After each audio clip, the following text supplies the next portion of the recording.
સત્સંગીનો શું અર્થ છે કે સત એવા જે ભગવાન તેનો સંગ કરવો એ સત્સંગીપણું છે, બરાબર ને?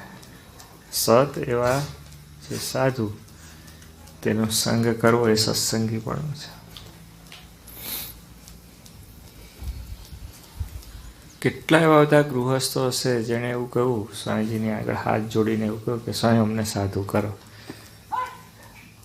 સ્વામી કે ના, તું ગૃહસ્થાશ્રમમાં રહે અને સેવા કર. સાધુની લગોલગ સેવા કરી શકે.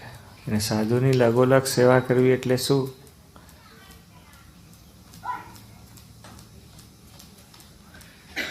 ગૃહસ્થના પંચવર્તમાન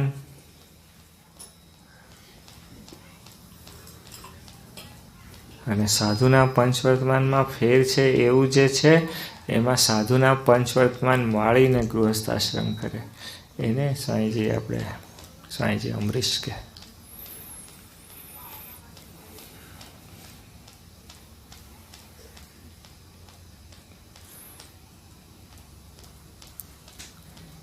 સુખિયા થવાનો એ માર્ગ છે.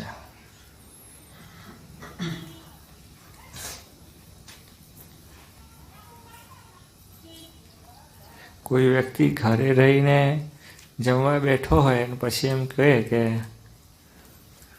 થાળ ઉપર બેઠો ને પછી કે થાળ આમ ઉચકીને એમ નહીં કહે કે ઓમ ભગવતી ભિક્ષાહાન દેહી, એવું કહે.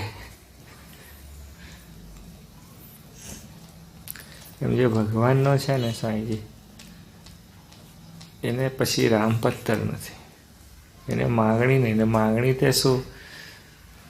ભગવાન સ્વામિનારાયણ તો બોલે અંધાતને વેર નહીં.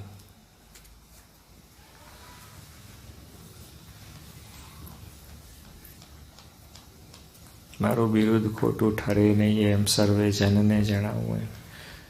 પણ પછી કામ, ક્રોધ, હઠ, માન, ઈર્ષા એ મુકાવો એવું એને કહેવું ના પડે વારે વારે. એવું પણ ભગવાન પાસે માગવું ના પડે.